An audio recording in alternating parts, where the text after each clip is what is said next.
Tidak ada salahnya memberi nilai yang bernilai. Sebagai makhluk yang dihadiahi akal oleh Tuhan, yang dengannya bisa memikirkan segala hal, maka tak heran jika makhluk bernama manusia ini mampu memilih dan memilah mana nilai yang baik, mana nilai yang tidak baik. Di samping punya akal, ia juga dianugerahi dengan perasaan yang menjadi sebagai penyeimbang dari hasil pertimbangan akal. Boleh saja hal yang dinilai akal itu baik, tetapi menurut penilaian perasaan itu kurang baik.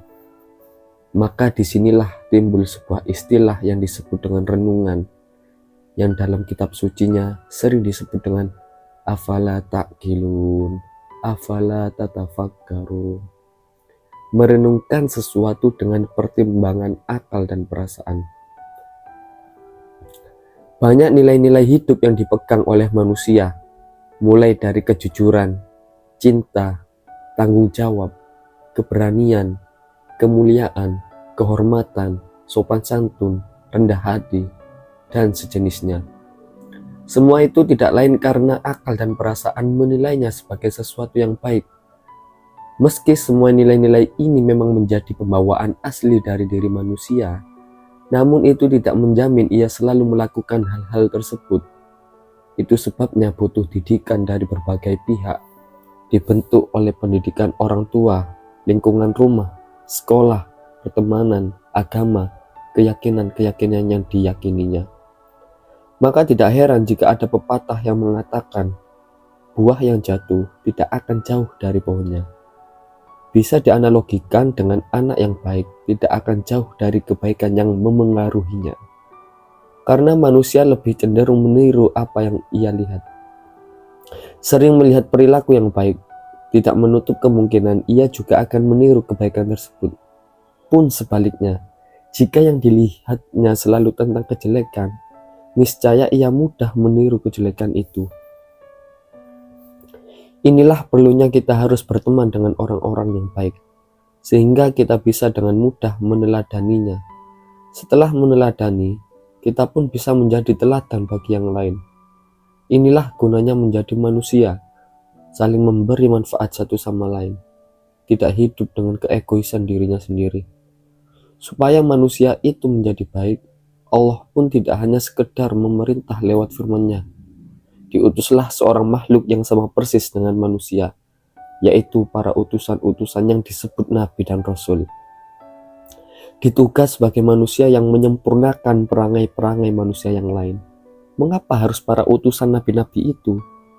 Sebab mereka juga sama persis seperti manusia yang lain, sehingga mudah bagi manusia seperti kita untuk mengikuti dan meneladani perangai-perangai mulia mereka. Andai saja para malaikat yang diutus untuk membenahi akhlak-akhlak manusia, bagaimanalah cara kita mencontohnya jika mereka tercipta dari cahaya yang tidak bisa terlihat oleh mata telanjang kita. Maha hebat Allah yang begitu sempurna mengatur segala urusan yang ada dalam alam semesta. Tidak sedikit pun lalai dari perhatiannya. Subhanallah. Meski memang jiwa asli manusia cenderung kepada hal-hal yang baik, suka pada nilai-nilai moral, lagi-lagi setan dan hawa nafsu hadir sebagai penghalang. Mereka berdua juga hadir dengan membawa nilai-nilai yang juga mereka anggap baik untuk menggagalkan para manusia dalam mengaplikasikan nilai-nilai baik yang telah diyakininya. Agar manusia itu tidak suka kepada yang lain umpamanya, maka setan dan hawa nafsu menggagalkannya dengan senjata kebencian. Sama juga dengan kawannya yang sejenisnya, dendam kesumat, iri hati, dengki, sombong, pamer, tinggi hati, dusta, munafik, semuanya menjadi sebuah senjata setan dan hawa nafsu untuk menjadikan manusia tidak menjalani nilai-nilai yang telah diyakininya. Maka dibutuhkan pribadi yang kuat pada diri seseorang, sudah melekat kental nilai-nilai itu dalam dirinya. Dengan begitu, ia tidak gampang lengah pada godaan setan dan hawa nafsu. Jiwanya sudah kokoh, maka apa yang bisa menggoda dirinya? Kita semua sama-sama paham, kalau memiliki jiwa yang kokoh tidaklah semudah menebak jawaban 1 tambah 2 sama dengan 3. Tidak hanya cukup belajar hanya beberapa tahun.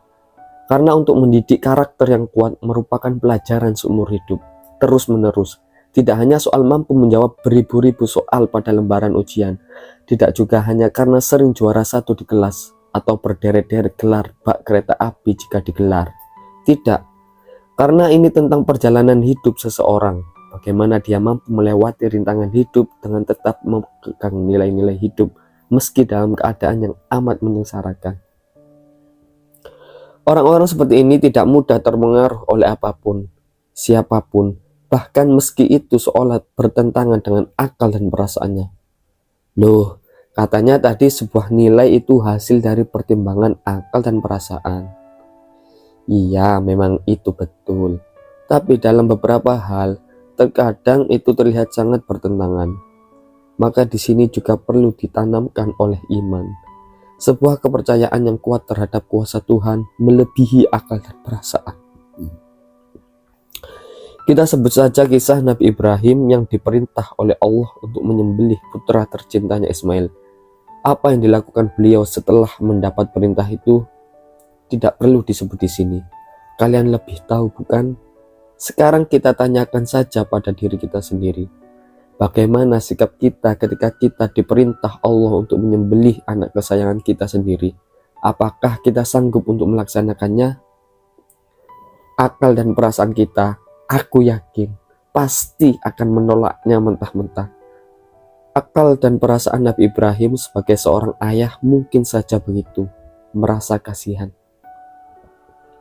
Namun karena iman yang kuat, maka akal dan perasaan itu akan kalah demi memenuhi perintah Zat yang segala urusan bumi dan langit berada pada kuasanya. Begitupun yang dilakukan oleh putra beliau Ismail. Keimanannya yang kokoh membuat beliau menerimanya dengan tabah dan lapang dada. Maka pantaslah jika mereka berdua menjadi makhluknya yang mulia. Cuma terkadang kita menjadi ragu terhadap nilai-nilai yang telah kita pegang. Timbul syakwa sangka. Apakah nilai yang kupegang ini memang benar atau malah salah? Kita sudah merasa menimbang dari timbangan akal, tidak kunjung bertemu. Menggunakan perasaan, seolah bertolak belakang dengan hasil timbangan akal. Timbangan agama, malah seolah tidak menemukan jawaban baiknya. Maka, ada baiknya kita kembali lagi pada apa yang telah disabdakan oleh Nabi Muhammad SAW. Beliau ditanya oleh seseorang suatu ketika, "Wahai Rasul Allah, apa itu dosa atau nilai-nilai yang tidak baik?" Adalah saat hatimu merasa gelisah jika ingin melakukan perbuatan itu, jawab beliau.